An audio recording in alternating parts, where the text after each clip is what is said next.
what could be the last mystery? Death. Death is the last mystery of life. Khalil Gibran, the Lebanese mystic, said, when man has solved all the mysteries of life, he will long for death, he said. So after solving all the mysteries of life, then you want to know the ultimate mystery of life, that is death. So what is death? What happens after death? Where we will go? Why should we die? Who am I? These profound questions will make sense only when you are solved or done with all the other mysteries of life. What are the other mysteries of life? Today we are not thinking about, not many have that luxury of, thinking about death and what happens after death. How can I save myself from death? What should I be doing to save myself from death? No, we don't have that luxury. We don't really think in that direction. Because we have other desires, other cravings. People have different cravings, different desires. Somebody wants to become rich. Because if I make myself rich, I will have all the enjoyments of the world that will make me, a fulfilled person. And somebody else has the desire for power. If I acquire a position of power, that will make me, a fulfilled individual. So you all have to enjoy everything, money, power, other comforts of the world, luxuries, to our satiety before we really think and ponder on the ultimate mystery of life, namely death. So that's the reason not everybody would be thinking of it. In the Mahabharata, Yaksha Prasnas, the Yaksha asks actually Yudhishthira, Yudhishthira, what is the most surprising thing in this world? We know the answer. Many times we have discussed this, a wonderful sloka. Ahani ahani bhutani gaschanti yamamandiram seshaha stavaramischanti kimaschariyam atah param. Every day we see people dying around us. Every human being sees this. But somehow, though he is afraid of death, he doesn't want to meet with the same fate, he doesn't think about its mystery. He tries to ignore it. He doesn't want to look at this. He behaves as if it's not an existing reality. But death is an existing reality in the sense that every day we see people dying around us. It's just a matter of time before it comes to us. So what I should be doing actually to save myself from the same fate? Have I known the mystery of death? How can I know the mystery of death? So then actually you come to philosophy, you come to spirituality, you come to God. You will actually look into yourself. Who am I? What is my real nature? Am I just this body? Am I just this mind? Or when I say I, is there anything higher about myself? These questions will come to human beings. They will become important for us only when we are done with other mysteries of life. Otherwise, we just try to ignore it. We weep for some time. If somebody close to us passes away, we feel the pain of it for some days and afterwards we try to forget it. But if it really actually gives us strong pain, then actually we would be thinking about it. So what is actually this death? Why should I suffer this pain? And the Lord says in the Gita, Janma mrityu jara vyadhi dukkha doshanu darsanam. Only an individual who sees defects in this, who sees defect in life, there is a death. Because wherever there is a life, there is a death, Swamiji says. There are reverse and reverse of the same coin. Once you long for a life, you also have to experience death. There is no other option. That's why in his beautiful song of the Sannyasin, Vivekananda says, this thirst for life forever quench. It drags from birth to death and death to birth. So this is a cycle which we call samsara. Punarapi jananam, punarapi maranam. Yesterday also we were discussing what Shankaracharya says in the Bhagavad Gita. Again you are born, again you will die, again you are born, again you will die. This is a vicious circle, which is actually making us, feel the pain of Maya. And you have to come out of this cycle. That is the goal of life.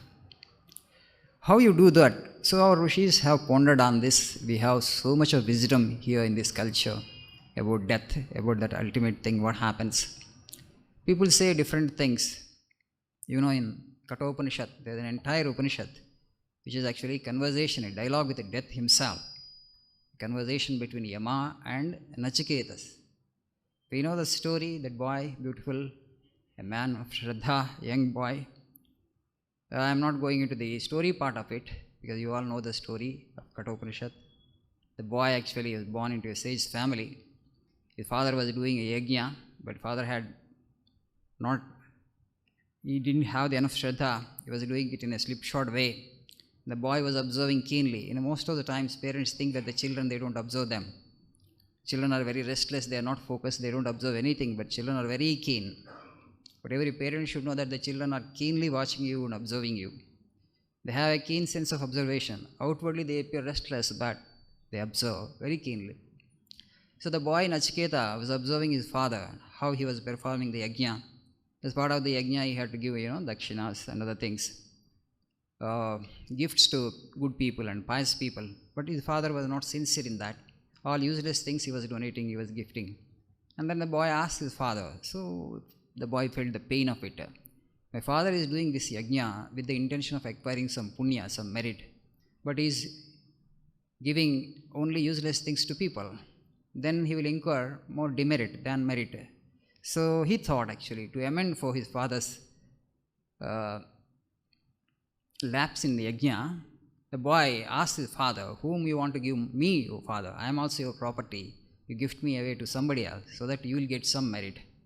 So father was thinking that the boy was joking, but the boy was very serious. Father, whom are you going to give me? And because he asked three times, and the father, in an irritating tone, impatiently he said that I will give you to Yama. Because the boy irritated father really by asking again, whom you will give me, whom you will give me, whom you will gift me. Which father will give you his son actually, the donation to somebody? It doesn't happen, right? But the boy actually, he meant well. He wanted to give some merit to his father. At least by, gifting me somebody, he will acquire some merit. He wanted to help his father. When he said that I will give you to Yama, the boy said, yes, a sentence has come out of your mouth, you must stick to truth. You have said that you will give me to Yama, and I will go to Yama. Right. So he goes there, the story you know. He waited there for 3 days, Yama was not there. He went out on his business. Okay. The Yama's emissary told that our boss is not there, so we can't let you in. So you have to stand near the gate. And the boy waited there for 3 nights there, the Yama Loka, at the gate of the Yama Loka. He was not allowed inside because his time didn't come actually. He was not to die at that point of time. So Yama comes back from his work and looks at the boy, and this is not the time why this person, this soul is here in my loka. He looked at that in his list, this soul should not be there, still there is life.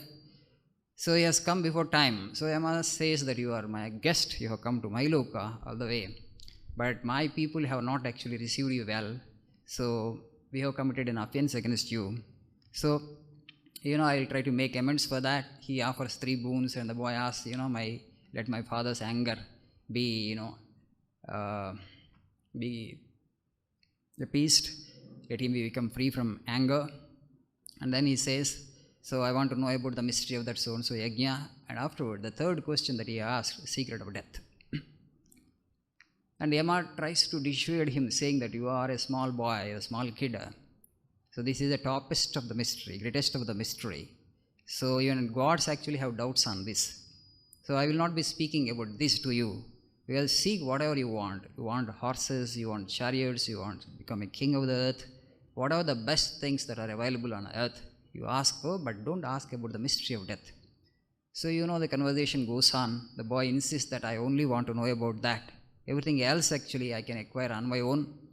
So Yama tries to entice him. Yama tries to actually, dissuade him from actually insisting on getting the truth about death, but the boy was very firm. Boy actually had a lot of Shraddha. Yama was thinking that he had asked the question very casually, but he did not ask the question casually. Seriously, he had asked, yes, I want to know about the mystery of death. Na vittena tarpaniyo manushyo tasyaamahe vittamadrakshma chetva jivishyamo yavadeshvasitvam jivishyamo yavadishyasitvam.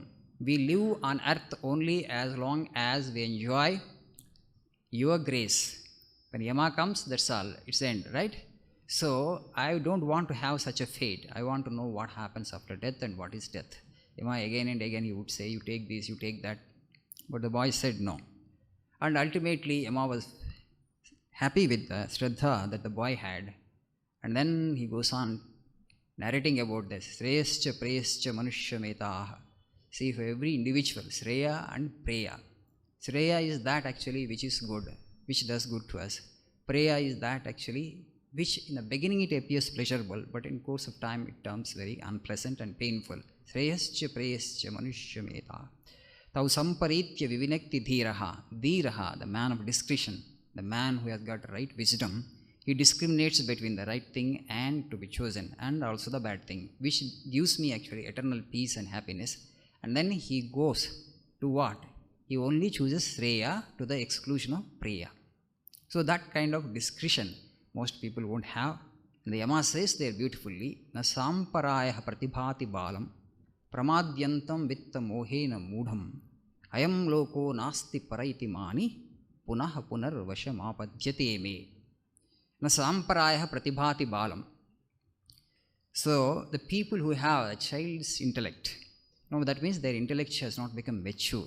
Those who are not grown up in their wisdom, and those people, they don't see anything beyond this life. Na sampraya, I mean hereafter. They don't think hereafter it's only zero. After death happens, we don't know. So let us close the chapter. Let us not talk about it. Let us not discuss it. Like that they feel. Na sampraya, nothing lies beyond.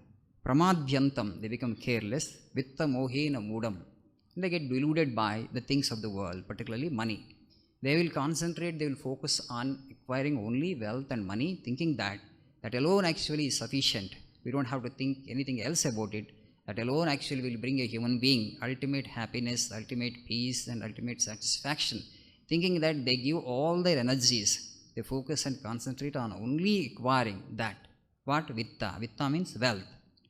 So, pramadhyantam vitta mohena mudham ayam loko nasti paraiti mani. This is the only world that we can enjoy, only world that we have.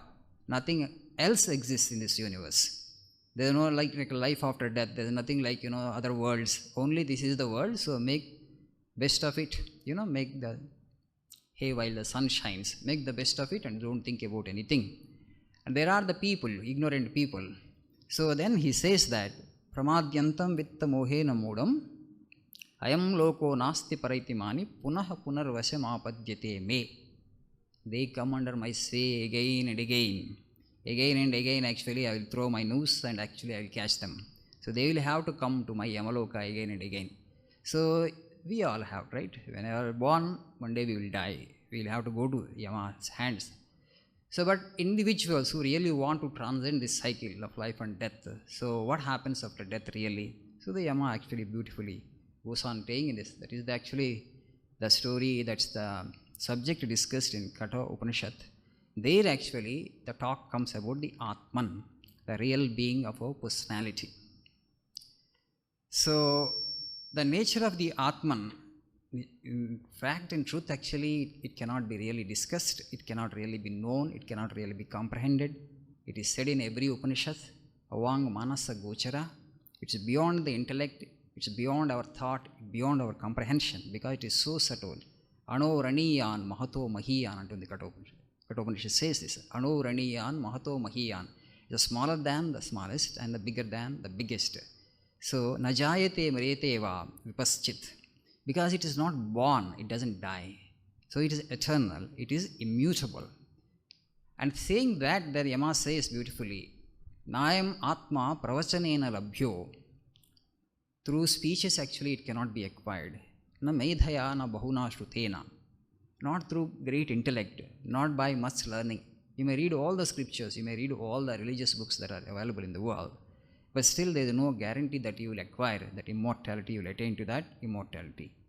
Yame vaishavrunite tena labhyaha tasyaiva atma vivrunite tanum swam. Whom it chooses, actually he or she will know the secret of it. Then you may say that then God is actually is a kind of partial, whomever he chooses, whomever it chooses, so he or she only will know. So then what is the human effort? So God actually will choose that Atman, actually that consciousness will choose that individual who really longs for it. We may say him, or we may say she, or we may say it. In Upanishads, they always use it. Rarely they use he. Mostly it is it. It means that consciousness, that truth, that God, that being, that ultimate truth, that ultimate intelligence, that ultimate energy, whatever you may call, that which lies beyond the intellect of the human beings, that is actually very subtle. Esha sarveshu bhuteshu gudo atmana prakashate. This Atman, Esha sarveshu bhuteshu gudo, it is there in every being. Gudaha, very subtle. Atma na prakashate. It doesn't shine actually. It doesn't manifest in every human beings. That's why Vivekananda would say again, difference between a sage and difference between an ordinary human being. There is consciousness, there is this Atman, there is this soul in both of them. But in an enlightened human being, it has found full expression, it has manifested completely. And whereas in an ordinary human being who is bound by Maya, who is bound by desires, the expression of the divine spark, the expression of the soul is very, very dim. So the goal of life is actually the manifestation of this divinity, Vivekananda would say. So but that divinity, why should you manifest? Why should you bring it into your experience? When you experience that divinity, because that is immortal, you will become deathless. You will be free from death. The fear of death will go away from you. Once you touch that, because its nature is bliss, its nature is ananda, all other anandas, all other pleasures that we get from this world pale into insignificance. They all taste insipid for you at that point of time, because you have taken it from you, and that is the highest ananda and highest bliss. That's what our rishis have said. No comparison can be had. Nothing of this world can come anywhere near to that happiness that Atman gives, that consciousness gives, that God gives to us. This way they always would insist on cultivating bhakti and devotion to the Lord. Constantly you think about tat chintanam, tat katanam, anyonyam tat prabodhanam. Yoga Vasishta says, tat chintanam, day and night think about Atman. Tat katanam, day and night talk about Atman. Anyonyam tat prabodhanam. When you actually talk and engage in conversations with others also, what you should be speaking, not about body, or not about acquiring possessions for body, not about giving comfort to body.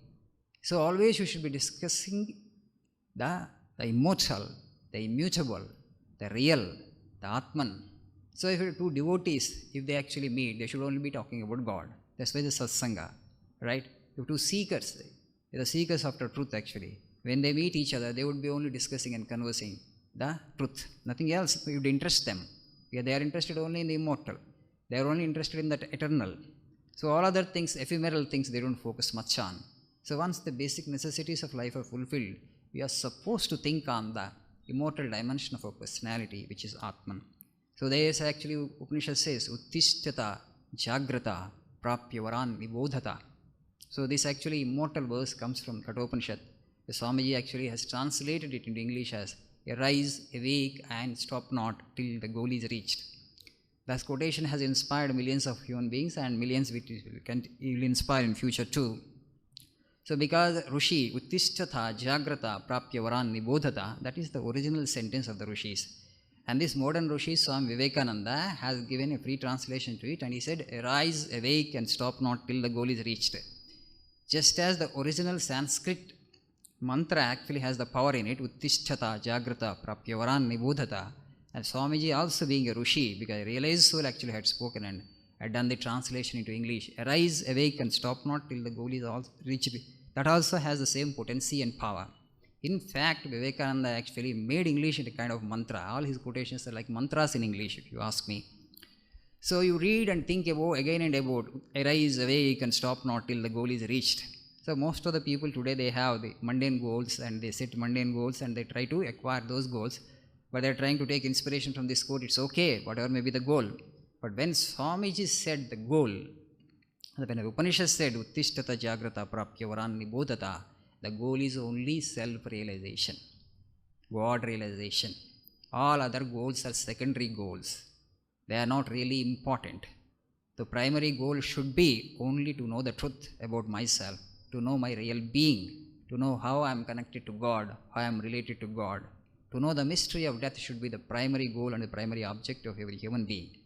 To enjoy creature comforts, animal body is sufficient. We don't have to have a human body.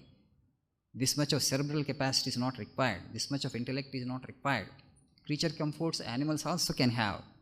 So we are actually evolved, the most evolved among all the creatures. We are on the top of the pyramid. So having come here with an instrument like this, which has the capacity to know the truth, to know the mystery of death, we have to have only this as our goal. So what is that goal? To know our real being, to know our real personality, to know the truth about our being, and to know the mystery of death. Kshurasya dhara nishita duratyaya. Kshurasya dhara, it's like razor's edge. Nishita duratya, very sharp. Durgam patastat kavayo vadanti. It's a very difficult path, but yet actually you need to try to tread the path. And the Upanishad says beautifully actually, Nayam Atma Balahinena Labhyo. It cannot be acquired by actually the weak people. When it comes to strength, when Upanishad is speaking of strength, it's not just a physical strength they are talking about. They're talking about intellectual strength and strong will. Nayam Atma Balahinena Labhya. Who will acquire this? Who will be able to attain this? The people who have the real strength. What kind of strength is required? The willpower, strength of will is required. And the weak people will never be able to attain a mukti, or liberation, or freedom. Vivekananda would say again and again. What makes us really strong? Dispassion. Dispassion actually is the greatest strength. Everything is fraught with fear in this world. Bhratrihari says, Vairagyameva abhayam. Vairagyameva actually is the real strength. Dispassion, renunciation. That's why our rishis would ask us again and again to cultivate this actually. Na prajaya dhanena tyagainaiki amrutattva manashahu.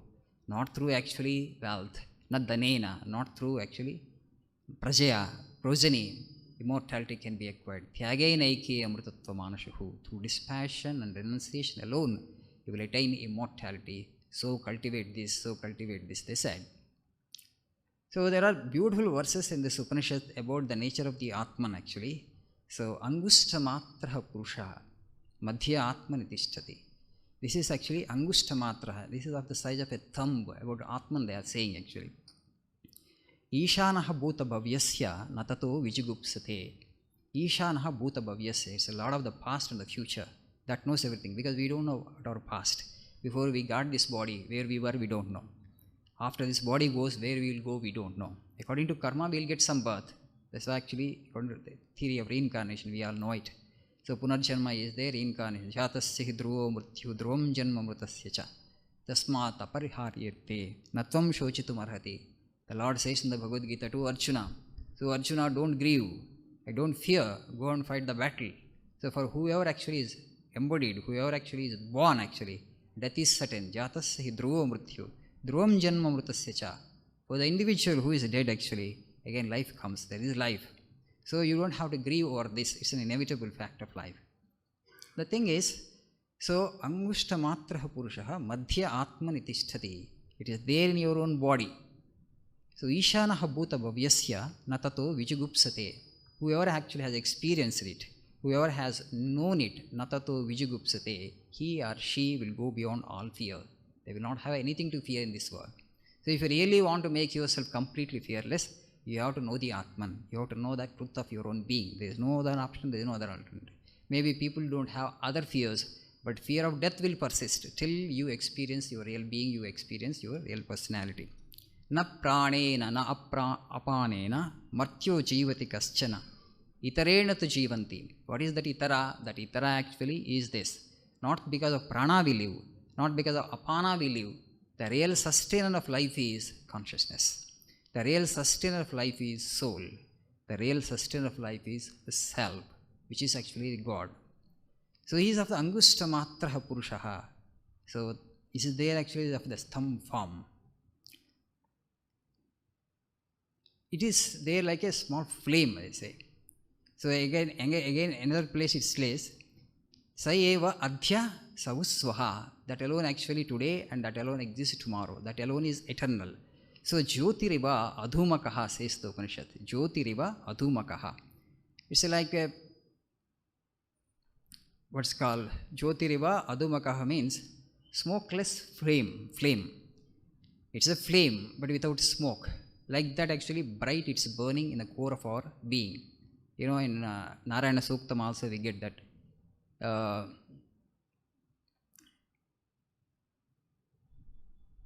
Vidyullekeva bhasvati. Nivara shukavatanvi vidyullekeva bhasvati. So Vidyulleka, like the streak of lightning. You see in a dark cloud, sometimes in the rainy season, we see the streak actually, you know, that dark, behind the actually backdrop of that cloud. So like that actually, the streak of lightning, how it actually we look actually see, like that, that small tendril like, very thin like, flame like, you know, fire exists within our heart. That is the soul and that is consciousness, which is holding the parts together. It's not because of prana we live, it's not because of apana we live, because of that consciousness we live.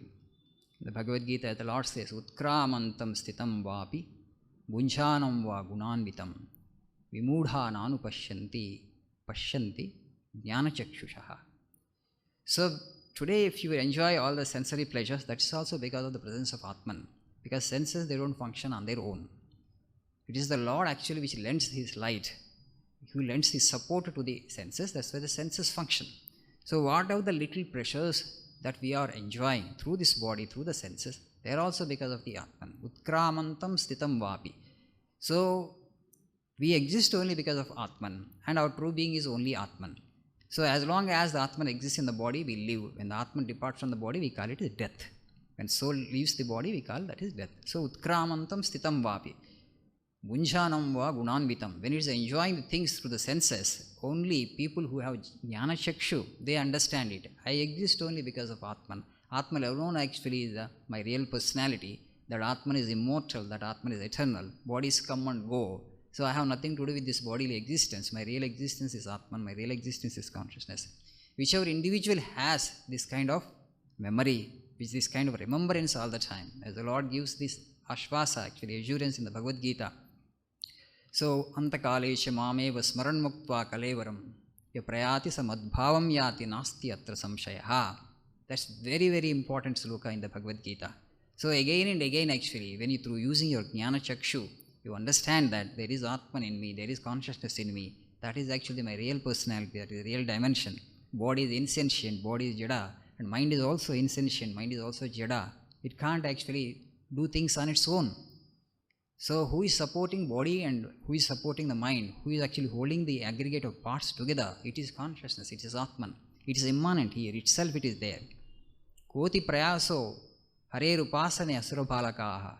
Srimad Bhagavatam, Prahlada asks his, fellow asura students. So what difficulty is there in worshipping this Lord, oh my boys? It is so easy, it is so simple, because the Lord is very close to our being. He is the core of our being, He is our own heart. Within He is there. Ishvaraha sarva bhutanam ruddheshe arjuna tishtati brahmayan sarva bhutani yantra rudhani mayaya. This is the greatest of the discoveries, the profoundest of the discoveries. We have done it here in our culture. We have searched for God. People have invested lifetimes actually to know the truth, to know about the mystery of death actually. Why I should suffer this? Who has created this world? Who is the Lord of this universe? How I am connected to that Lord? So much of time, lifetimes they have invested, they meditated and ultimately they discovered. What did they discover? Where did they find God? Here. And the same actually, the statement Lord is saying that Ishvara Sarva Bhutanam. Oh Arjuna, where do you think I am exist? Where do you think I exist? This God has said after showing Vishwarupa to Arjuna. And Arjuna wanted to see, I want to see all your forms. So the Lord had showed him the Vishwarupa, his cosmic form. Arjuna could not see, could not bear to see. Though actually Lord said that you cannot see this with Charma Chakshu. I will give the Divya Chakshu. Using that Divya Chakshu, you see my all forms. Arjuna got terrified. Everything actually, all the terrible things, the whole universe, the whole cosmic being he had shown. No, you withdraw this form. You show me actually that mild form, the benign form of previous form of yours. I can't bear to see your terrible form, O Lord. I don't have that much of strength actually. Arjuna got terrified and frightened. Then ultimately the Lord said, okay, now you have seen my cosmic form. Where do you think I exist? I exist in your own heart, O Arjuna. Ishvaraha sarva bhutana. I am the Lord. In all the beings, actually, I reside in the heart of the being, and actually then from within, actually, I operate like a machine. I am in every machine. Every living form actually is a machine of God, an instrument of God. From within, actually, is operating it. Tesham. And then he says that you surrender to that ultimate reality which is actually existing in every being, as the core of the being, actually, you surrender to that being. Tameva saranam gaccha sarva bhavena bharata. Tat prasadat param shantim sthanam prapsyasi shashvatam. Tameva saranam gaccha. That Ishvaraha, who is the core of your being, who is dwelling in your own heart. Krishna didn't ask, actually, surrender to my cosmic form. Tameva, who is there in the core of your being, heart of your being, to that you surrender. You say, actually, I prostrate before you. You offer salutation to that Atman. You offer salutation to that me which exists in your heart. Tameva saranam gaccha sarva bhavena bharata tat prasadat. When it is pleased, when you surrender absolutely to that being who is residing in the core of your heart, tameva saranam gaccha. So tat prasadat param shantim, supreme peace, sthanam prapsyasi shashvatam. You will actually get that eternal state of peace and fulfillment, total fulfillment. So this is the greatest discovery that we have made in our culture, that God exists in the core of every being. But we don't have to fear death in that way. But at the same time, we all fear death. Fear of death should be there. Then only we come to God. But after experiencing God, your fear of death will go away. That's why Khalil Gibran said that last mystery that the human beings will attempt to solve is the mystery of death. And then actually we need God. When you really get frightened with death only, actually we need God. Or otherwise when you don't want to pay any attention. Not that we are not frightened by death, not that we don't have fear of death. Because we think that that is a mystery which we cannot solve. It's an unsolvable mystery. There is no point in wasting time thinking about it. But it's not an unsolvable mystery. Our rishis have solved it, and they want us to solve for ourselves. So, as Swamiji says, the quest for life forever quench. It drags individual from birth to death and death to birth. So if you don't want to be dragged, you don't want to be caught in the samsara. So this quest for life, thirst for life, you quench, he says. Why it doesn't get quenched? When we think actually only through small objects of the world, actually sensory objects of the world, we have to make ourselves happy and joyful. Because that seeking, actually constant seeking. Again and again we get disappointed in this world. The happiness and the joy and the peace that we are seeking, the fulfillment that we are seeking, we don't get it. We actually make so many attempts. Through so many ways we try to make ourselves fulfilled. But nothing works in favor of us. Every time actually we will have only unfulfillment and disappointment. But yet actually we constantly will be doing the same thing and again. So because we don't have the understanding that we don't have to seek and make ourselves happy through the things of the world, we are complete in ourselves. As Atman, as consciousness, we are complete and we are perfect. So there cannot be two perfections. We are trying to make actually world perfect day in and day out through all the discoveries, through all the inventions. We want to make a perfect world, create a perfect world. But there cannot be any perfect world. There is only one that is perfect, that is God. We are already that. Then why don't I experience it? Why I miss it? Why it's not in my experience? If that God is already there in me, we are wrongly identified with the unreal, that is the body. So this physical identification with the body actually, this fascination for the unreal, this fascination for the body, it's a very limited existence, very despicable existence according to our rishis. There is nothing so noble and great about this form, which we know we are so fascinated about it, but no. So there is that core of our being, which is actually the truth.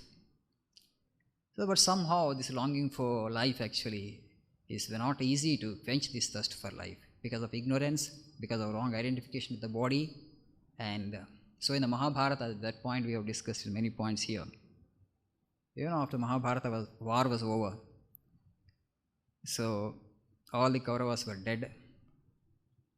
Dhritarashtra was being well taken care by, Yudhishthira.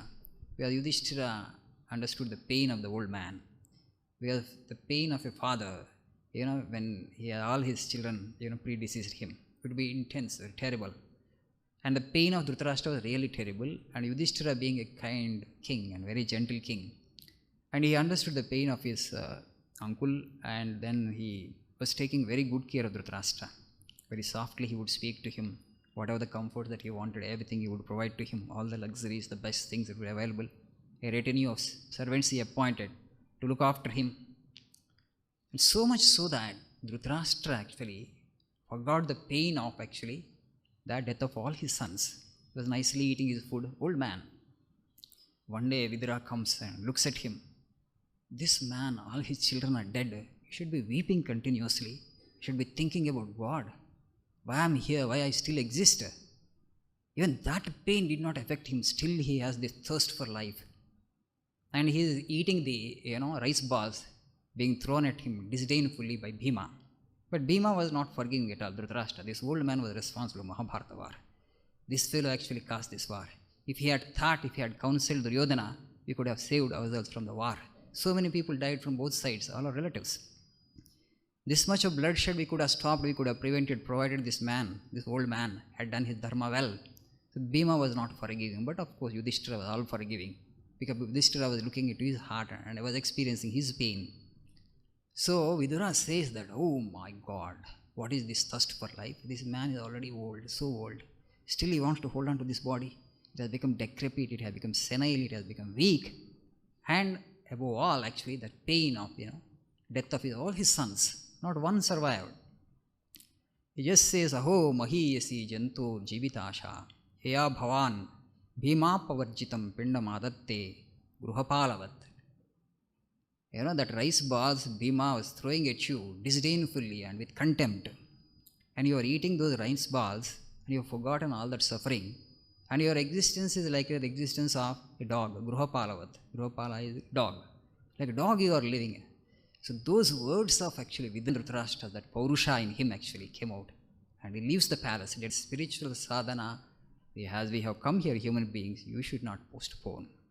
Because that should be the primary objective of life. To know the real nature of our being. To know our real personality. To know the truth about our own self.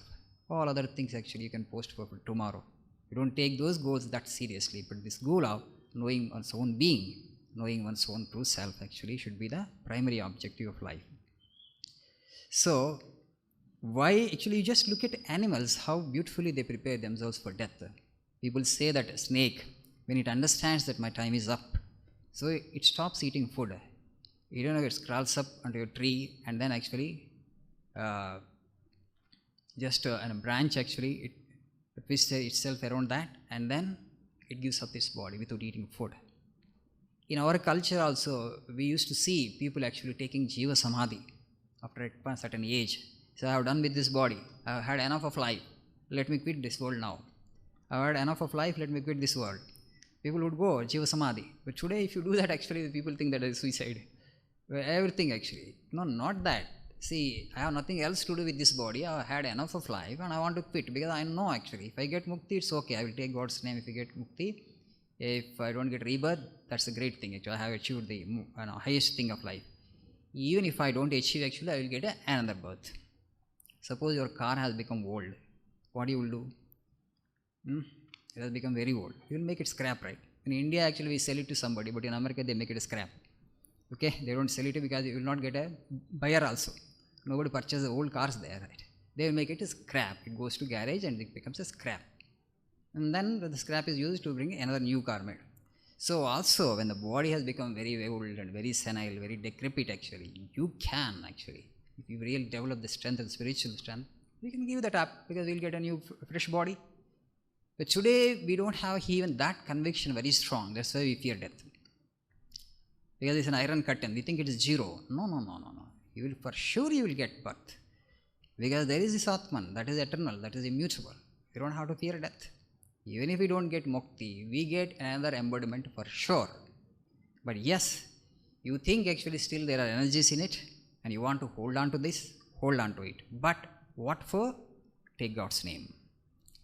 Let me repeat God's name till my last breath. Have that conviction and engage in that kind of sadhana. Then you are a blessing to your family and to the entire world. So that's the simple thing we can do. But then sometimes time comes to such an extent that you won't be even able to take God's name. Because the mind is not going towards that. But a lot of suffering it's causing. But of course, this is a very sensitive area. I don't want to go more into this. because we have to think and reflect on it. So this mystery of death actually is the last mystery that we need to solve. We don't know why it happens, but one thing is sure, that the child is born, if you just see, the child weeps, we don't know why. Okay? As soon as the baby comes into this world, it weeps. At the time of leaving, we should weep because we don't know what happens after death. Of course, death is not a pleasurable experience. Definitely, there is suffering, and so at least you weep, it's okay. And the people actually who are related to you weep after you pass away, or at least actually we don't want to die. Actually, death is a painful experience. You experience the pain of it's okay. But why a child, when it comes into the world, we don't know. Probably because the child understands that there is no easy escape from this cycle. That's the reason maybe it weeps. This is the cycle now, you are cut. You are coming to the world, life and death, death and life, life and death. This is the eternal cycle. So to come out of this actually is the goal of life, and that is the highest objective that we can set before ourselves. This Kathopanishad is really, Swamiji liked it. It is so beautiful and so poetic. And towards the end we have this beautiful mantra, Na tadbhasayate suryo na shashanko na pavakaha yadgatva na... Sorry, this is from the Bhagavad Gita. Yadgatva na nivartante taddhama paramam mama. The Upanishad also we have a sloka. Na tatra suryo bhati na chandra tarakam nima vidyuto bhanti kutoyam agnihi tameva bhantam anubhati sarvam tasya bhasa tasya bhasa sarvamidam vibhati. How beautiful it is this. Swamiji liked this mantra very much from this Upanishad. Na tad bhasayate suryo. There the sun doesn't shine. Na shashanko na pavakaha. This is Bhagavad. So there nor the moon shines, nor this light, this Agni. What to speak of? Kutoyam agnihi tameva bhantam anubhati sarvam. Because it shines, the whole universe shines. Because actually consciousness shines. Everything actually takes the light from consciousness. And everything that you see in this world, from an object like the sun to actually a small tiny ant, in everything, through everything actually, it is consciousness which is manifested. It is the light of consciousness that we see all time, but we become oblivious of it. That which is most obvious, we become oblivious of it. That is what Maya is. If somebody asks you what is Maya, you may say this. Okay? That which makes us become oblivious of the most obvious. What is most obvious? God, consciousness. It is the light of consciousness. When I am speaking, you are listening. You are listening, you are able to listen because of Atman. I am able to speak because of Atman. So everything is happening in and through Atman. That is the most obvious, but we become oblivious of that. That's why Prahlada said in Srimad Bhagavatam, what difficulty is there, my friends, to worship the Lord? O ati prayaso hare rupasane asura bhalaka sve hrudi chidravat sataha swasyatmanaha sakyuhu ashesha dehinam. Like Akasha, Hridaya Akasha we say, in this Hridaya Akasha, the Lord is existing. But the Prakasha, the manifestation is not great. That's a different thing. But He is existing here itself, in your core being, in a core of your own heart, and make Him manifest. Sakyuhu Ashesha Dehinam. He is the friend of all beings, He is the friend of all Dehas. Because Deha exists only because of Dehi. So the Bhagavad Gita we have this, Dehi Nityam Avadhyoyam, Dehe Sarvasya Bharata. So this Deha is actually Vadhya. Actually it gets disintegrated, but not Dehi. Kshetra Kshetrajna Yoga also, in the 13th chapter also. There is a Kshetra Kshetrajna. The Kshetrajna is eternal. Kshetrajna is immutable. Kshetra, body actually gets perished. Body is perishable, but not actually the indweller, the Kshetrajna, not indwelling spirit. Dehe Nityam Avadhyoyo Dehe Sarvasya Bharata.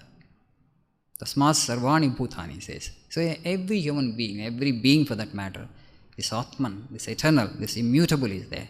So constantly you think about this immutable, constantly you think about the eternal, because it's the core of our own being. And that is actually one of the greatest sadhanas. So our Rishis advocate that. It's not actually for us, for our Sanatan Dharmi, for our Vedikas, the practitioners of Hinduism.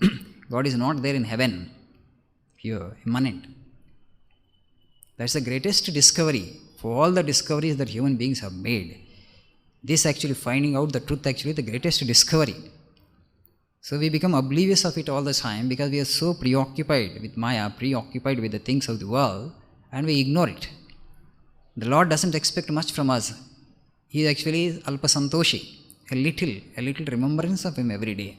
He is immensely pleased because He knows the power of His own Maya. He knows that because of the power of His Maya, it is difficult for beings to turn inward. But yet, if somebody makes an attempt out of all this, actually, the Lord will be immensely pleased and His grace will come upon us. Pranchikani Vetruna Swayambhu, Upanishad says, the Kathopanishad. The Lord has designed the senses in such a way, the holes. Kani means holes, literal meaning. But actually, the senses here. Pranchikani Vetruna Swayambhu. He has drilled, He has made the senses in such a way that always drag the soul out. I always look outward and actually crave for the objects of the senses. Pranchikani Vetruna Swayambhu. Tasmat Pran Pashyatina Antaratman. Kasid Dhiraha Pratyagatmanam Aikshat Avrutta Chakshuhu Amrutattvam Icchan. And so to turn inward, it takes actually great courage. And also, you need to be a wise man. Dhiraha actually in Sanskrit word, you cannot be literally translated to English. You can say the wise man and you can also say the brave, both. A brave and wise man, he will turn inward, he says. So this introspection, this turning inward requires greatest strength. You know, to be in ourselves is the most difficult thing that people find it difficult today. So we are running here and there, this pilgrimage, this place, that place, restlessness, everything you see. Nobody is able to see contently within themselves. So because then you have to face your mind, the ghost. That's actually the most toughest job. To handle our own mind, we are finding it so difficult. You will be able to handle the mind easily when you understand that mind is Maya, and when you have this conviction and understand that beyond mind, in the core of your being, making the mind actually shine, actually is the consciousness, it is the Atman. And again, casual your mind. Counsel your mind. Oh mind, meditate on that indwelling spirit. Meditate on your source. Meditate on your Lord who is there next to you. You exist because of Him. You function because of Him. Your existence is derived from Him. So you ought to meditate on your Maker. You ought to meditate on your soul. Constantly you casual the mind like this, and over a period of time it gets convinced. Otherwise actually it drags us again into Maya. So, kaschit dhiraha pratyagatmanam aikshat. So that brave lad, that brave individual, a wise man, who really wanted to know his own self, turns inward. Avrutta chakshuhu amrutattvam icchan. He will develop that inward bent of mind. Avrutta chakshuhu. Now actually you heard again and again through multiple Upanishads and multiple discussions and conversations that Lord is in my own being. And now I have to discover Him. I have to experience Him. For that I need to turn inward. So avrutta chakshuhu. So I am ready to face my mind. So my mind actually, you may try to cheat me. You may try to dissuade me from this effort. But I am not going to be dissuaded by you. You just tell. So this mind actually is our formidable enemy. Not easy to conquer this enemy because actually God lent His energy or His power to Maya, as it were. And that's the reason it takes great courage and it takes great conviction actually to conquer our own self. To conquer yourself, you have conquered the universe. You are in God. You are established in truth. So this battle with the mind is the greatest battle, and that is the greatest adventure that you can ever undertake. So that's why that is real yoga. And as Swamiji Vivekananda beautifully gives us 4 yogas, Karma Yoga, Jnana Yoga, Bhakti Yoga and Raja Yoga. Combine all these 4 yogas or 1 yoga or 2 yoga and somehow reach the goal, somehow know that you are Atman, somehow you know that you are the consciousness. Then you are totally fulfilled. Then you have become one with God. That is the possibility we all have. So all these 4 yogas we have discussed in past. Karma Yoga, Jnana Yoga. What is Karma Yoga? Detached action. What is Raja Yoga? Meditation on God. What is Jnana Yoga? Superimposing God and everything that we see and rejecting the unreal. Neti, na iti, not this, not the body, not the mind. Constantly keep on saying, I am not the body, I am not the mind. Something miraculous will happen after some time. The consciousness will get awakened one day. You will find your own true self. You will be surprised. Only you have to do, what you have to do is, you have to deny the unreal. What is unreal about our being? This body, which is ephemeral, which is not real, which is an aggregate of parts. One day it has to get disintegrated. And the mind, that's also ephemeral. So behind these two actually is that eternal, that soul, that consciousness. So in Jnana Yoga, what we do, na iti, I am not the body, I am not the mind. That's one practice. And also you have to see the entire universe as vibhuti or expression of the divine, without making any distinction between the individual and individual, one being and another being. How that would be possible, Swami, you say? You may just say that actually the difference is only the degree of manifestation of the divine, but it is only divine. The most selfish human being is also you will not hate once you come to that level, because that selfish individual is also God. The only thing is God is manifesting little less in him, that's all. There is nothing other than God. So then you will not hate anybody. When you reach that state, then you will go beyond the pairs of opposites with which the mind is made up of. Mind actually is made up of dvandvas, pairs of opposites, good, hate, love, hate, good, bad, and all the jewel throng. You will go beyond that. So that becomes actually your great strength. The mind will slowly come under control, because you are superimposing God on everything. So everything is God for you, everything is Daiva, everything is the manifestation of the vibhuti of that Lord. And then Bhakti Yoga, we all know, repetition of God's name, listen to his bhajans, surrender. So not I but thou, not I but thou, O Lord. Whomever we have chosen as our Ishtadaiva, or chosen deity, you surrender constantly, not I but thou. I am just your instrument, you make me work, you make me function. So everything I do is for your sake, O Lord. So by practicing all these 4 yogas and attain to the truth, that's what Swami said. That is the goal of life, objective life. We are all actually in that journey. So let us pray to the Lord that actually we will reach the destination in this birth itself. Okay? And we shall stop here for today. So we shall meditate just for 2 minutes before we disperse.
Ooh.